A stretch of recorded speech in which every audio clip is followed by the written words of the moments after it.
Morning everyone, hope everyone is all good. I've just done the dad duty, done the nursery run.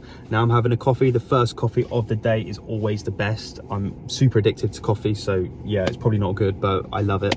But yeah, I thought I'd do another kind of car video because the last one got some good feedback. People kind of really enjoyed me just speaking to the camera and just talking about kind of a different side of mixing apart from the technical side, which I love too, but I think it's important for you guys to kind of see both angles.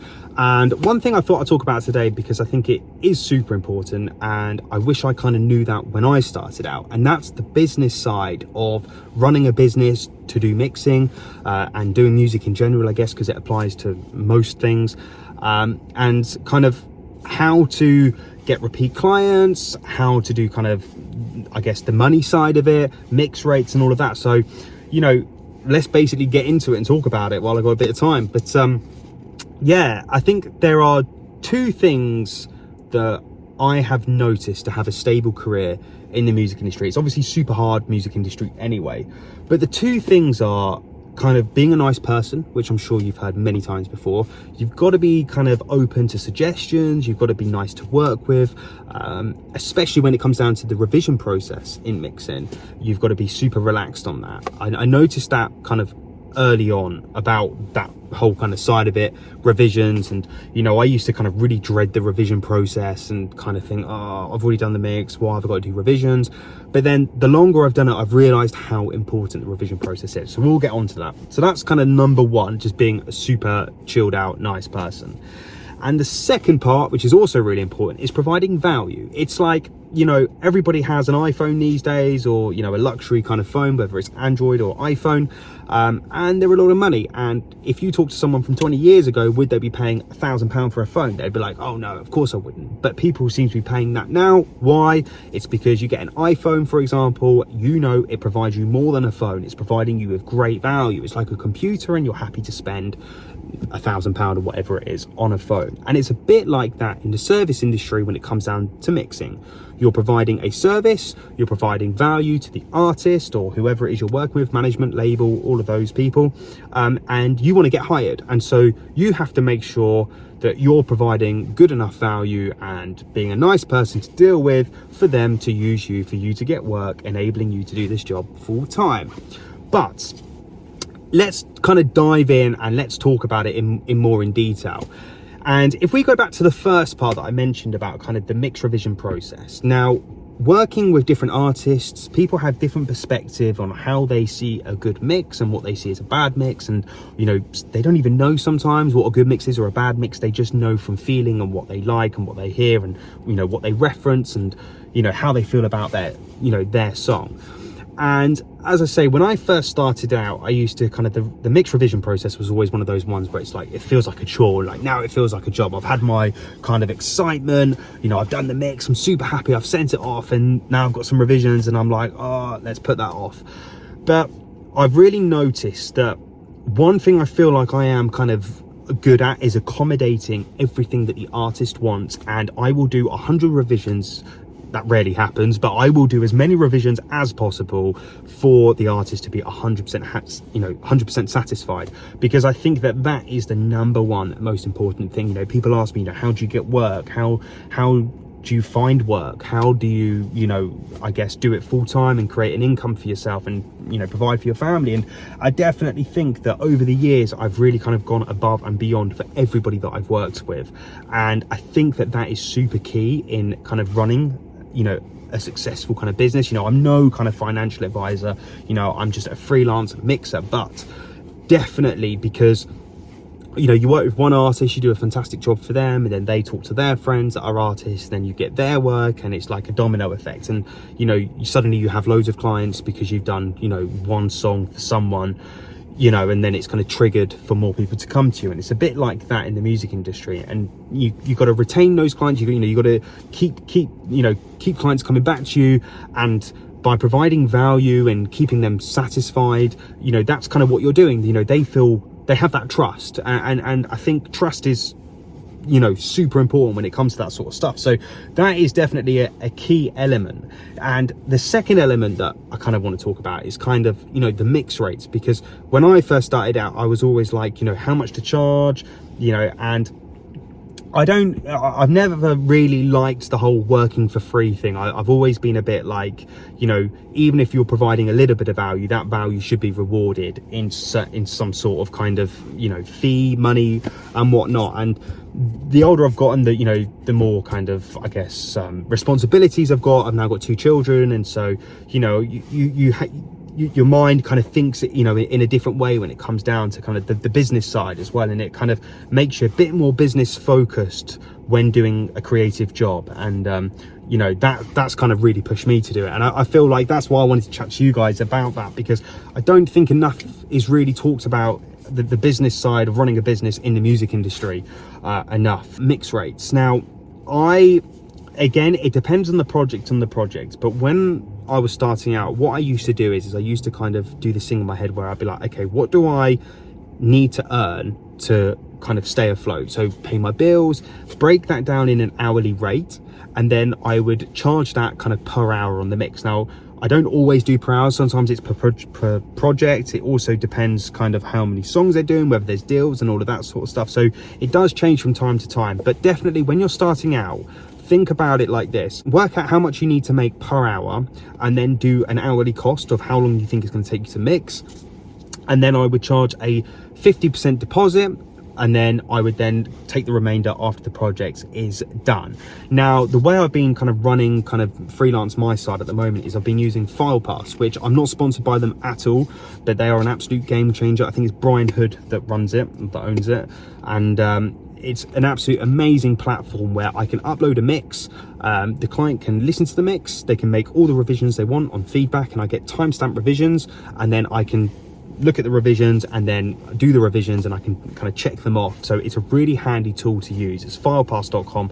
I'll leave it in the links below. As I say, I'm not sponsored by them, but when something is really good, I feel like I do want to shout it out, because it has changed the game for me in my freelance business for mixing.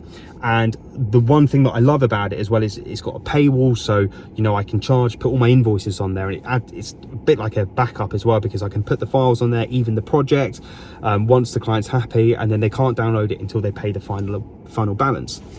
So it's like, it helps the client out because, you know, it gives them kind of a hub for their mixes, and it also helps us out as mixers because it gives us a platform to, you know, take payment and kind of have everything kind of in order. So that's kind of a key element that I think, and kind of that's how I kind of base it on now when it comes down to mixing, is I always take deposits and then I take final balances at the end of the mix once the client's happy.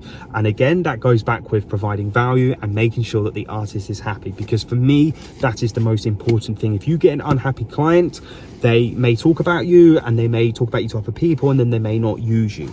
And so I think the most important lesson to learn from this, and to be able to do this for a job, is to always make sure that they are 1000% happy by the time that they leave you, because word does get spoken about. And, you know, it's a small industry. Although it's a big industry, it's also a small industry. And, you know, that's kind of really how I've kind of built up and retained work kind of over the years of doing this. And I definitely think, like, when you're starting out and you're trying to kind of understand like how to charge for mixing, I definitely think it's a little bit kind of, you get lost easy. I definitely got lost because I was like, am I undercharging? Am I overcharging? You know, and it's really hard to get the balance right, especially kind of when you're freelance and you're kind of relying on getting it right to pay your bills. So I definitely think kind of doing the whole kind of work out what you need to make to stay afloat, and then putting that into an hourly rate. And, you know, even if you're doing it per song, work out what you think. Now, of course, there's going to be times where a song is kind of going to go over what you expect. But that's just kind of the nature of, you know, I guess doing a creative thing, that sometimes it can take longer than expected. And sometimes, you know, I can send a mix out and it's like they approve it straight away. So, you know, it's definitely like a give or take thing when it comes to kind of how long it takes and all of that sort of stuff. And also, you know, building relationships. I think that is such an important takeaway when trying to kind of build a career out of this, and really understanding, you know, artists' needs, because I tell you now, if you provide value, the artist will come back to you. They will. I used to think, oh, you know, if I go above and beyond, like, you know, will they come back? And it's proven to me multiple times that they do. You know, I always make sure that, you know, I try and be as easy and as, you know, keep the whole process super smooth, and just, you know, just keep it relaxed, and enjoy the process of mixing, and let them enjoy it as well, and definitely kind of understanding what the artist wants as well. Now, sometimes in the mix revision process that I kind of found a little bit tricky to navigate with, especially when I was starting out, is understanding the actual revision notes. Now, I know that sounds a bit silly, but you know, sometimes an artist will say, oh, you know, the reverb, I don't like it, and you'll be like, oh, okay, fine, I'll change the reverb. But it may not necessarily be the reverb they don't like. They may not like the pre-delay on the reverb. So again, that's quite technical, but I've definitely noticed that you've got to really break down the revision notes to really understand what they want, because you know, it's not the artist's job to necessarily understand any of the technical stuff about mixing. You know, they're hiring you to provide that value. Again, it goes back to value. You're providing that value to the artist, that you know the technical aspects of kind of what they're asking.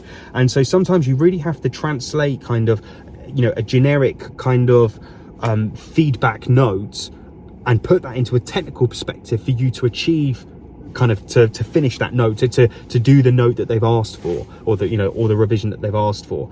And I've definitely noticed that the more that I've kind of got that, the more kind of, you know, they come back for a second track, they come back for a third track, and they keep coming back because they know that they're comfortable and they're confident that you can provide them with exactly what they want. And as I said in the previous video, you know, there's no such thing as a perfect mix. You know, we all have different perspective. What my perspective for mix might sound like might be different from an artist's perspective of the mix.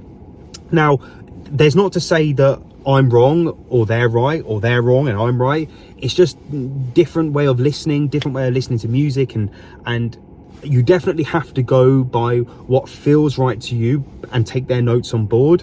But it's definitely a collaborative process, I do find, with the mixing. I don't, you know, some people think, you know, they send their track off to get mixed, it's mixed and it's done. No, for me, I'm like, I'll mix it, I'll do all the technical side, I'll make sure, you know, that the bass isn't ridiculously loud, and you know, EQ compression and all the kind of the generic technical stuff is sorted. And then there is a whole part of the creative process on mixing, and that's kind of things like, you know, delays and delay throws. And sometimes the producers will do that within the production, sometimes it's down to the mixer to do that as well in the mixing side of things. And you know, as I said again in the previous video, you know, 90% of mixing to me is kind of volume, pan, getting things to sit right, and then that last 10% is the creative. And that is definitely a collaborative thing with the artist, I find. And again, if you collaborate with the artist on the mix and really giving the value to the artist, they're going to keep coming back. And they are the key things to kind of keep doing this as a job. Really understand your clients and just be good to work with. There are the two takeaways. So I really hope you enjoyed that conversation, well, with myself, but to you on screen.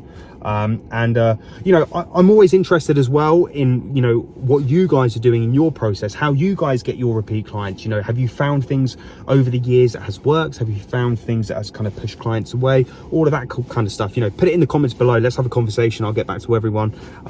So yeah, I'd like to know. But I really hope you guys enjoyed this video, and I'll be in the car another day this week, and I'll do another one for you all. See you later.